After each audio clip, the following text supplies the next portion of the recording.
Hello students, once again I want to welcome you all in our online training program that is NIOS Vision Point. My name is Ritesh, I'm your English coach. Today I'm going to start the fourth chapter that is Father, Dear Father.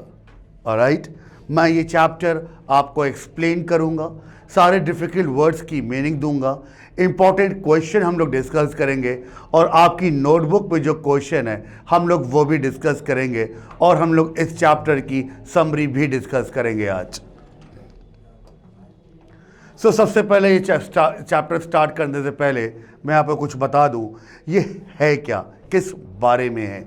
A young boy writes a letter in reply to the one he has received from his father.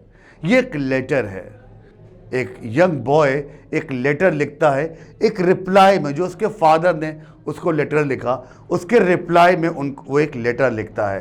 And let us see what he has to say. अब इस chapter में हम देखेंगे कि उसने उस letter के through अपने फादर से क्या क्या बातें कही। Dear papa, this is an answer to your letter about my transgression. मतलब ये जो लेटर है ये उस लेटर का जवाब है जो आपने मुझको लिखा था। अबाउट माई ट्रांसग्रेशन का मतलब टू वायलेट अ लॉ और डिसओबे, मतलब आपको जिसमें लगा था कि मैंने आपको डिसओबे किया, आपकी कोई बात नहीं मानी, तो उसी के अगेंस्ट में ये रिप्लाई में मैं ये लेटर लिख रहा हूँ। Yes, my first rank slipped to the second. हाँ, ये बात सच है कि मैं फर्स्ट नहीं सेकेंड आया हूँ। You advised that I should think before answering the papers. आपने मुझे एडवाइस दी थी कि मैं आपको एग्जाम्स में आंसर्स लिखने से पहले सोचूं। Yes, the operating word think did make me reflect and these are the result of those reflections. और बिल्कुल आपने सही कहा, मैंने बिल्कुल वैसा ही किया और ये जो मेरा रिजल्ट है सेकंड रैंक, ये उसी रिफ्लेक्शन का, उसी एडवाइस का रिजल्ट है। Father, we have never really been close. हम लोग बहुत ज़्यादा कभी क्लोज नहीं हुए। And I can't rightly say you have been my friend, philosopher, guide, etc. और मैं ये साफ तौर पे नहीं कह सकता कि आप मेरे फ्रेंड, फिलोसफर या गाइड नहीं थे। Yet, तब भी I would like to be aware of my thoughts. फिर भी मैं आपको अपनी सोच के बारे में बताना चाहता हूं कि जैसा मैं सोचता हूं। They are very important to me, क्योंकि ये सारी थॉट्स मेरे लिए बहुत ही ज़्यादा इंपॉर्टेंट है। You are highly educated and you provide very well for the family. आप बहुत ही हाईली एजुकेटेड, काफ़ी ज़्यादा पढ़े लिखे हैं और आपने हमारी फैमिली को सारी फैसिलिटीज़ भी प्रोवाइड कराई हैं। But in your departmental store, do you apply Pythagoras theorem or Newton's law of gravity? तो क्या आप अपने डिपार्टमेंटल स्टोर में क्या पाइथागोरस थ्योरम या न्यूटन लॉज ऑफ ग्रेविटी का इस्तेमाल करते हैं?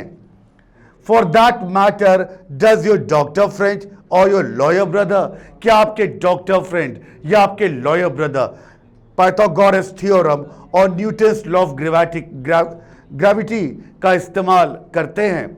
ये सारे सवाल वो अपने फादर से पूछता है। अब यहाँ पे फिलोसफर जो वर्ड है उसका मतलब है अ thinker, one who ponders over life, death etcetera. और प्रोवाइड का मतलब है earn and spend for a family, कमाना और अपने परिवार के लिए खर्च करना। अब इस पैराग्राफ से कुछ क्वेश्चन निकल के आते हैं जिनको हम यहाँ पे डिस्कस करते हैं। Why does the writer say that his father has not been his friend, philosopher and guide? Writer ऐसा क्यों कहता है कि उसके फादर ना ही उसके फिलोसफर, ना ही उसके फ्रेंड और ना ही उसके गाइड है? तो आंसर है the writer feels that his father has never been close to him. Writer को ऐसा फील होता है कि उसके फादर कभी उसके दोस्त नहीं बन पाए। So his father can't be his friend, philosopher and guide. इसीलिए उसके फादर ना ही उसके दोस्त हैं, ना ही फिलोसफर हैं और ना ही गाइड हैं। क्वेश्चन नंबर 2 देखते हैं, why does the writer write this letter to his father? Writer ने यह लेटर क्यों अपने फादर को लिखा? आंसर है, the writer write this letter to his friend and to make him aware of the thoughts. ये राइटर ने ये लेटर अपने फ्रेंड को लिखा और वो बताना चाहता था कि उसके क्या दिमाग में थॉट्स आ रहे हैं। What is his father's profession? उसके फादर क्या काम करते थे? Answer, his father owns a departmental store. वो एक डिपार्टमेंटल स्टोर के मालिक थे। Question number 4, find words from the passage which mean the same as a person that shows the way मतलब guide, to make the other person know मतलब aware। अब हम लोग आगे बढ़ते हैं।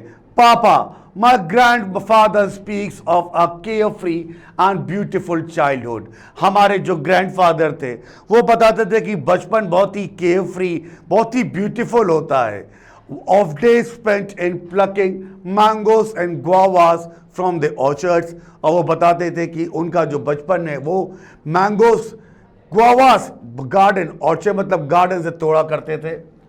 Of picnics of the bank of the river, नदी किनारे पिकनिक किया करते थे। Where the man cooked mouth watering food, जहां पे लोग बहुत ही टेस्टी खाना बनाया करते थे। Of playing marbles and gilli danda, और बचपन में मार्बल या गिल्ली डंडा से खेला करते थे। फ्रॉम हिज टॉक, उनकी बातों से लगता था, it seem studies were N ancillary subject, ऐसा लगता था कि इस पढ़ाई सेकेंडरी है, पहले खेल कूद मस्ती है। And living and experiencing the major subject, और लाइफ में चीज़ों को जीना, चीज़ों को समझना, सीखना, एक्सपीरियंस करना वो पहले आता है। फादर, इज ही फिबलिंग, क्या वो झूठ बोल रहे थे? और is it possible that the world has turn topsy turvy in just about 70 years? तो क्या 70 सालों में दुनिया इतनी बदल गई है? अब यहां पे केयरफ्री का मतलब है इजी गोइंग फ्री, प्लकिंग का मतलब है pulling a flower out, orchards का मतलब है an enclosed area where fruit trees are cultivated, gilli danda का मतलब है a game of tip cat, ancillary का मतलब है सेकेंडरी, एडिशनल, फिबिंग का मतलब है लाइंग, और टॉपसी टर्वी का मतलब है अपसाइड डाउन। तो इस पैराग्राफ में उस राइटर ने अपने ग्रैंडफादर की कुछ बातें शेयर करी कि वो कैसा बताते थे कि बचपन कैसा होता है, और एंड में वो अपने फादर से पूछता है, क्या मेरे ग्रैंडफादर झूठ बोल रहे थे? क्या 70 सालों में दुनिया इतनी बदल चुकी है? इसी से रिलेटेड कुछ क्वेश्चन देखते हैं। What kind of the life did the grandfather lead? Grandfather कैसा जीवन जीते थे अपने बचपन में? The grandfather led a careless life and had a beautiful childhood. Careless life का मतलब जिसमें किसी चीज की परवाह ना हो, और बड़ा खूबसूरत बचपन था। Question number 2, how did the grandfather spend his childhood? उन्होंने अपना चाइल्डहुड कैसे स्पेंड किया, अपने बचपन में कैसी जिंदगी जी? Answer, the grandfather spend his childhood enjoying himself in the banks of rivers, plucking mangoes and guavas from the orchards. Question number 3, what was important in life for the grandfather? उनके grandfather के लिए जिंदगी में सबसे ज्यादा महत्व क्या चीज रखती थी? Answer, living and experiencing was an important thing in life for the grandfather. जीना और चीजों को एक्सपीरियंस करना, फील करना। Question number 4, what does the writer think about the present world? वो आज की दुनिया के बारे में क्या सोचते हैं? Answer, the writer feels that the present world has gone topsy turvy, मतलब आज सब कुछ बदल चुका है, आज चीजें ऊपर नीचे हो चुकी हैं। Question number 5, pick out words from the passage which mean the same as fruit gardens, orchards and secondary that is ancillary. अब सेक्शन 3 पे आते हैं। पापा, my grandmother semi literate, वो ज्यादा पढ़ी लिखी नहीं है, yet she is at peace with the pots, pans, her flowers and garden, फिर भी वो बहुत ही शांति से अपना जीवन जी रही हैं अपने पॉट्स, पैंस, अपने फ्लावर्स और अपने गार्डन के साथ, उनकी भगवत गीता और स्क्रिप्चर्स के साथ। माई मदर हाईली क्वालिफाइड, बहुत ज्यादा पढ़ी लिखी हैं, फिर भी is highly strong, tense and nervous, फिर भी बहुत चिड़चिड़ी, परेशानी में, टेंस में, नर्वस रहती हैं। Do you think literacy makes us restless, afraid and frustrated? तो आपको क्या लगता है कि पढ़े लिखे होने से हम बहुत ज्यादा टेंस, नर्वस या फ्रस्ट्रेटेड हो जाते हैं? कुछ क्वेश्चन यहां पर भी देखते हैं। What kind of life does the writers grand mother lead? उन राइटर की ग्रैंड मदर कैसी जिंदगी जी रही थी? Answer, the writers grand mother leads a very contented life, finding herself peace with the pots, pans and flowers. वो बहुत ही शांति से अपना जीवन फ्लावर्स, पॉट्स के साथ जी रही थी। क्वेश्चन नंबर 2 देखते हैं। How do you know that she is a religious minded lady? Answer, she spends the time reading scriptures like Bhagavad Gita, so she is religious minded lady. आपको कैसे लगता है कि वो बहुत ही धार्मिक प्रवृत्ति की लेडी थी? तो आप यहां देख सकते हैं कि वो भगवद गीता पढ़ा करती थी। Question number 3, what kind of life does the writer's mother lead? और राइटर की मदर कैसा जीवन जीती है? Exam answer, the writer's mother remains tense and nervous, she appears to be highly strong. Writer की जो मदर थी वो बहुत ही टेंशन में, बहुत ही नर्वस रहती थी, जब बहुत ही ज्यादा चिड़चिड़ी रहती थी। Question number 4, in the writer's opinion what does literacy make of a person? According to writer, पढ़ाई लिखे होने से एक इंसान के जीवन पर क्या फर्क पड़ता है? Answer, literacy makes a person restless, afraid and frustrated in the opinion of the writer. अगर राइटर की ओपिनियन माने, राइटर की सलाह माने, तो पढ़े लिखे इंसान जो वो बहुत ही रेस्टलेस हो जाता है, उसके पास आराम करने तक का वक्त नहीं होता, बहुत ही टेंस और नर्वस होता है। Find words from the passage which mean the same as holy books, इसका मतलब है स्क्रिप्चर्स। वेरी अपसेट, इसका मतलब है नर्वस। आगे बढ़ते हैं। Oh papa, last week my rose plants almost died. Last week मेरा जो गुलाब का पेड़ था वो पूरा मर गया। सम पेस्ट, मे बी शायद कुछ कीड़े लग गए हो। I asked my biology teacher what I should do to save it. मैंने अपने बायोलॉजी टीचर से पूछा कि मैं उसको बचाने के लिए क्या करूं। एंड शी वॉज क्रॉस, वो गुस्सा हो गई। She said go ask the guy who keeps gardening things. उन्होंने कहा जाके गार्डनर से पूछो, ये उसकी जॉब है। ही विल टेल यू, वो तुमको बताएगा। We learn about pesticides but we do not know how to use them. हम पढ़ाई तो करते हैं पेस्टिसाइड्स के बारे में, मगर हमें यह नहीं मालूम कि उसका इस्तेमाल कैसे किया जाता है। Oh father, it matters not to me why the apple does not fall upwards. मुझे ये तो नहीं मालूम कि एक सेब ऊपर की तरफ क्यों नहीं गिरता। Nor do I care what Archimedes did, और ना मुझे फर्क पड़ता है कि आर्किमिडीज ने क्या किया। What matters to me is that my rose plant remain healthy. मेरे लिए बस ये मैटर करता है कि मेरा रोज प्लांट ठीक रहे, हेल्दी रहे। When there is a fuse in my house, जब मेरे घर में इलेक्ट्रिसिटी चली जाती है, I should know how to do something about it. मुझे मालूम होना चाहिए कि उस फ्यूज को कैसे ठीक करना है। I should know how to make desk for myself from my carpenter's tool. मुझको ये मालूम होना चाहिए कि कारपेंटर के टूल से मैं अपने लिए पढ़ने के लिए एक टेबल कैसे बना सकता हूँ। Instead I learn about hypotenuse, relational square roots, और जबकि मैं ये सारी चीज़ें पढ़ रहा हूँ। कुछ इससे रिलेटेड क्वेश्चंस देखते हैं।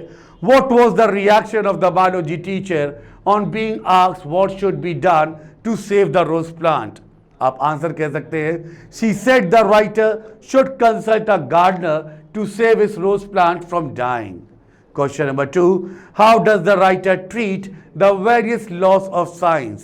Answer आप दे सकते हैं, the writer treats the various laws and principles of science disdainfully as they have little practical value in life. Question number 3, what is important to the writer in life? The thing that is important in life is that he should know how to keep his rose plant healthy, how to set right the fuse in his house. He should be able to make a desk with the help of the carpenter's tools.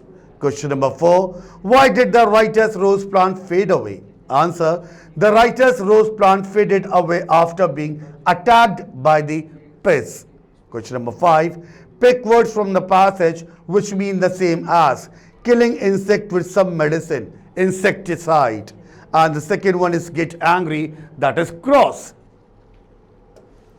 Now, Papa, once I asked my grandmother how she got to be so wise. एक बार मैंने अपनी grandmother से पूछा कि वो इतनी ज्यादा intelligent कैसे है. Do you know what she said? क्या आपको मालूम है कि उन्होंने क्या कहा? By living and experiencing. उन्होंने कहा जिंदगी जीने से और चीजों को एक्सपीरियंस करने से. एंड शी लाफ्ड एज दो I had something which was so obvious. और उन्हें हंसी भी आई जब मैंने उनसे कुछ चीजें पूछी. आर वी लिविंग पापा? क्या हम जिंदा हैं? क्या हम जी रहे हैं? आर और इस लाइफ बाय पासिंग अस, या सिर्फ जिंदगी गुजर रही है? What I fear is that if I were to meet Newton face to face I would fail to recognise him. और मुझे किस चीज का डर है? अगर कभी न्यूटन से मैं फेस टू फेस मिला तो शायद मैं उनको पहचान ना पाऊं. So busy am I learning about him. जबकि मैं बहुत ज्यादा बिजी हूं उन्हीं के बारे में चीजें सीखने के लिए. You know, just like that boy Vinu in that award-winning film, he prattles on the hibiscus is red 100 times, but in his book he colors it yellow. जबकि उसने अपनी किताब में तो हिबिस्कस को रेड कलर किया था, मगर उसने खुद उसको येलो कलर किया. Are we missing out the essence of life? क्या हमें जिंदगी का इंपॉर्टेंट पार्ट हम मिस करते जा रहे हैं? इसी से रिलेटेड कुछ क्वेश्चन देखते हैं. What did the writer once ask his grandmother? एक बार राइटर ने अपनी ग्रैंडमदर से क्या पूछा? The writer once asked his grandmother how she got to acquire so much of wisdom. उन्हें इतना ज्ञान, इतना इंटेलिजेंस कहां से आया? Question number 2. What did the grandmother reply? और ग्रैंडमदर ने जवाब क्या दिया? The grandmother replied that she became wise by living and experiencing life. जिंदगी जीने से और जिंदगी में हर कुछ सीखने से वो इंटेलिजेंट बनी. Question number 3. How do you know that the writer is not satisfied with the life he leads? हमें कैसे पता चलता है कि राइटर अपनी जिंदगी से संतुष्ट नहीं है? Answer: the writer asks if he is living or the life is bypassing him. Clearly he is sad to miss out on the essence of life. Question number 4. Why would he fail to recognize Newton if he were to come face to face to him? Answer: he is so engrossed in learning about Newton that he would fail to recognize him if he came face to face to him. Question number 5. Pick out words from the passage which mean the same as clear. Clear means obvious and guess means essence. Anyway, Papa, do you know where I lost that quarter? खैर, Father, आपको मालूम मैंने वो quarter marks कहाँ miss किए? That brought about my fall, जिसकी वजह से मेरी परफॉर्मेंस में थोड़ी सी गिरावट आई. It was in fill in the blanks. अब वो एक fill in the blanks में थी. I held that I was invited to tea and my teacher was adamant that he was invited for tea. मैंने लिखा that I was invited to tea और मेरी teacher बहुत ही ज्यादा adamant थी, हठीली थी. उनका कहना था he was invited for tea. A matter of grammar, सिर्फ ग्रामर की बात थी पापा. And if we say George Bush is the president of India, it will have to be so. और अगर वो कहती है कि जॉर्ज बुश इंडिया का प्रेसिडेंट है तो हमें वही मानना पड़ेगा. If he says the sun rises in the west, so be it. अगर वो कहती है sun rises in the west तो हमें वही मानना पड़ेगा. And if he says the earth is flat, it will be. और अगर उन्होंने कहा अर्थ फ्लैट है तो हमें वही मानना पड़ेगा. It will be, Papa. At least on my answers papers, my first rank is at stake, you see. Still, my dearest Papa, I shall keep your advice in mind and try not to lose any quarter marks as always. फिर भी इन सारी बातों के बावजूद मैं आपकी advice अपने दिमाग में रखूंगा और कोशिश करूंगा कि मेरा कोई भी मार्क रिड्यूस ना हो. Yours ever obedient sun Rahul.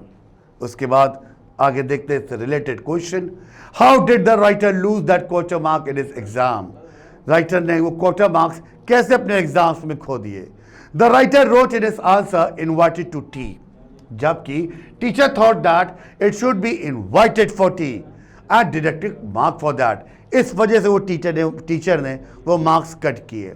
Question number 2, what does the writer think of his teacher? Writer अपने टीचर के बारे में क्या सोचता है? In the writer's opinion, the teacher thinks that whatever he says is right, while this is not the case. उसके according उसको ऐसा लगता है कि टीचर जो कुछ भी कह रहे हैं वो सही है। Question number 3, what is the writer's tune in his assessment of his teacher? The writer is very much angry and critical of the teacher's behavior. He sarcastically says that if the teacher says that Bush is the president of India, then it has got to be so.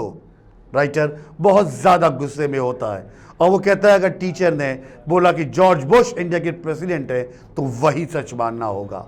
Question number 4, what does the writer assure his father? The writer assures his father that he would keep his advice in mind and try not to lose any quota mark in future. Writer अपने father को कैसे assure करता है? Writer कहता है कि in future वो उनकी एडवाइस मानेगा और एक भी क्वार्टर मार्क्स को वो खोएगा नहीं। Question number 5, pick out words from the passage which mean the same as to stick to one's point of view means adamant, something at the risk of losing, at stake. अब कुछ summary मैंने यहां पे लिखी हुई है आपको समझने के लिए। एन अनसेंट लेटर, ये लेटर कभी भेजा नहीं गया, अनसेंट कभी भेजा नहीं गया। An unsent letter written by a student name Rahul to his father, ये एक ऐसा लेटर था जो कभी पोस्ट ही नहीं किया गया। एक राहुल नाम के स्टूडेंट ने अपने फादर को लिखा था जो कि पब्लिश हुआ था हिंदू न्यूज़पेपर में एज एन आर्टिकल। ये एक आर्टिकल पब्लिश हुआ द हिंदू न्यूज़पेपर में। It hint that Rahul came second to class and he informed about to his father. और उसमें यह बताया गया कि राहुल क्लास में सेकंड रैंक लेके आया और ये बात तो अपने फादर को बताता है, which was certainly not liked, जिसको पसंद नहीं किया गया। The father bluntly told him to think before answering without even trying to know as to know the ranks clipped. और उसके फादर ने साफ साफ उससे बोला कि जवाब किसी भी सवाल का जवाब देने से पहले सोचो। This shows the father-son relationship is not a close one.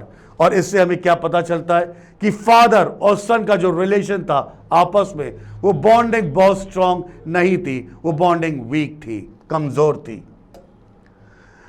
A hurt Rahul died reflect on many aspects like, अब 4 तरीके से उसने अपनी बातें बताई, जैसे कि the difference in the attitude of his grandfather and father, the difference in the attitude between his grandmother and mother, the attitude of the teacher teaching at school and the act of correcting and answering answer paper.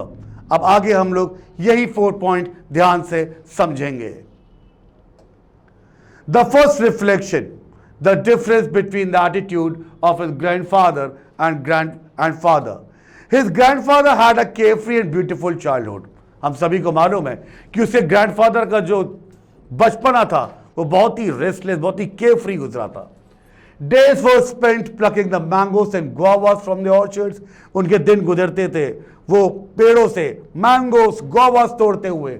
Having picnic on the banks of the river, नदी किनारे picnic करते थे।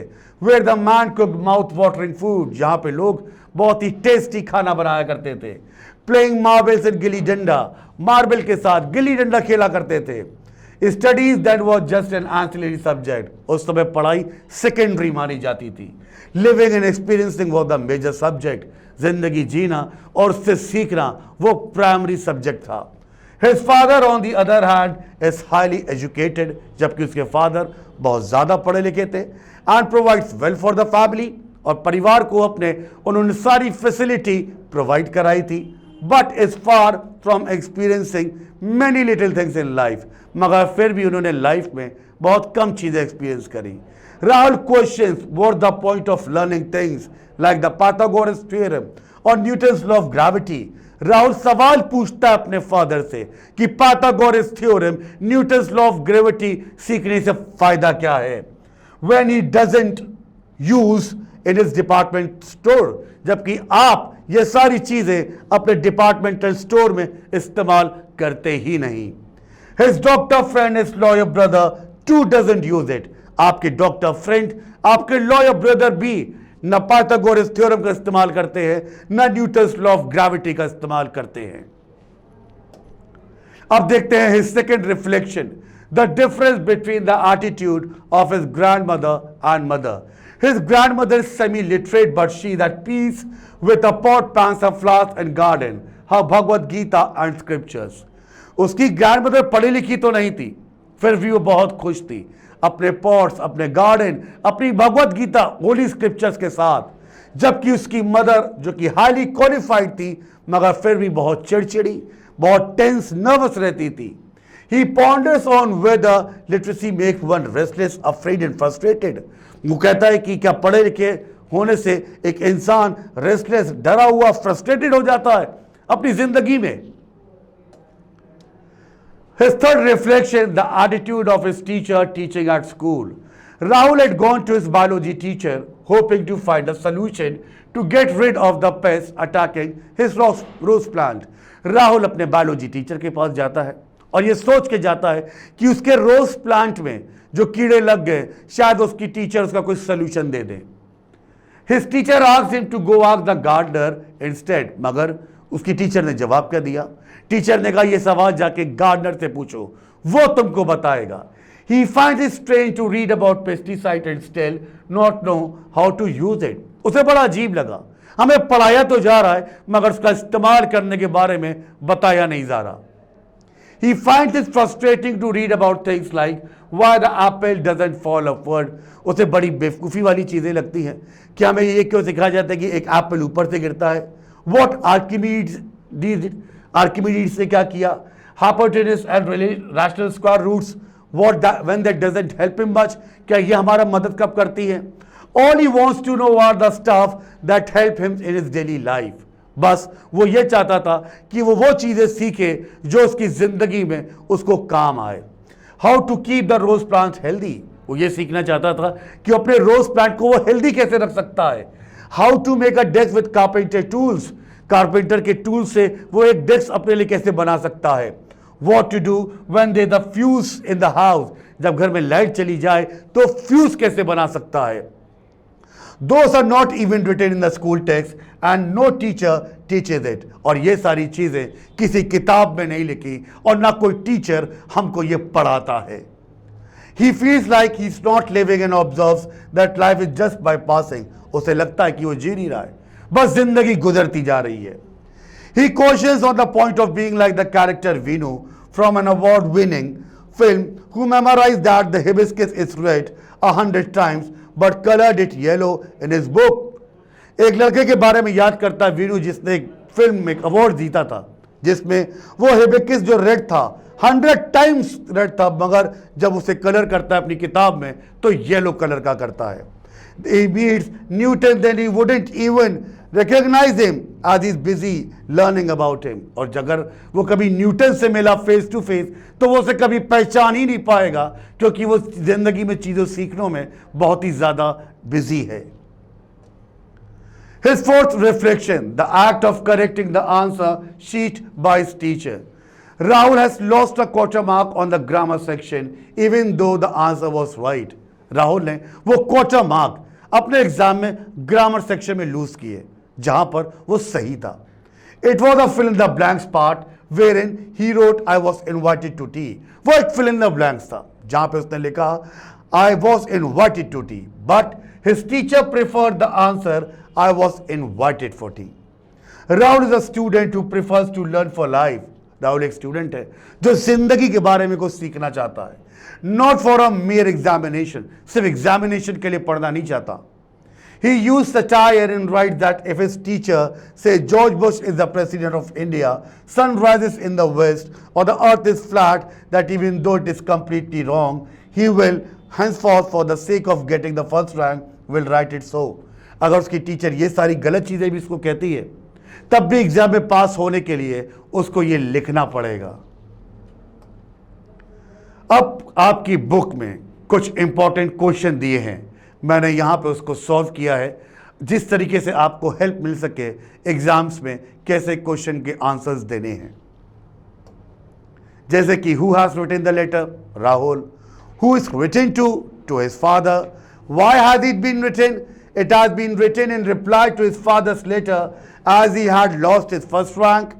And what had his father written? His father had written to think before answering the papers. Is the writer a good student? Which words give you the answer? Yes, the writer is a good student. His admission, my first rank slipped to the second, gives us the answer.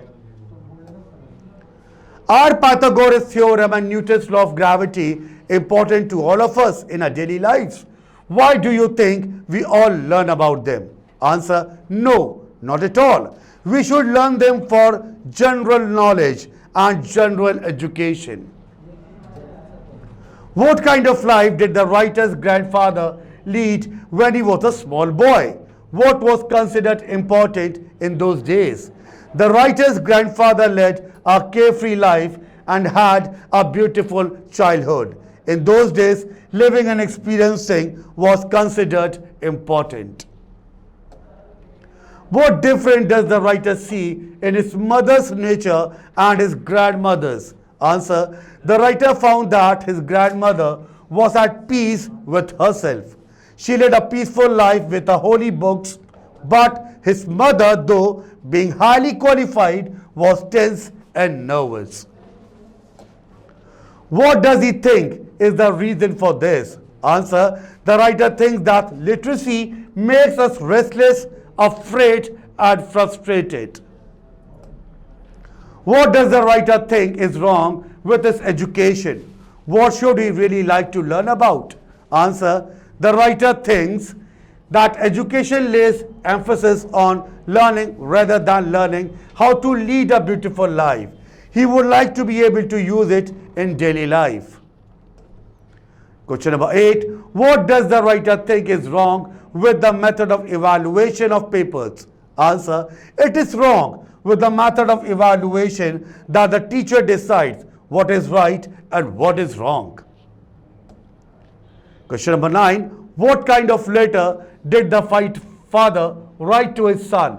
Do you think he did the right thing? Answer: the father wrote an angry letter to his son over slipping to second rank from the first rank. No, he did do the right thing. Losing a quarter mark does not make the heaven fails. It does not show that the student had become careless about studies. Moreover, education is not about getting first rank only. And the last question is, what kind of education does the writer think is more useful? Answer: a practical education, which helps a person bad, a fulfilling life is most useful. Yes, we agree with the writer. So that's all about today, guys. Thank you very much. Have a nice day. If you have any doubt, you can call us on 738-051-5253, or you can log on us on www.visionpointnios.co.in. My name is Ritesh. Again, thank you very much. Take care. Bye-bye.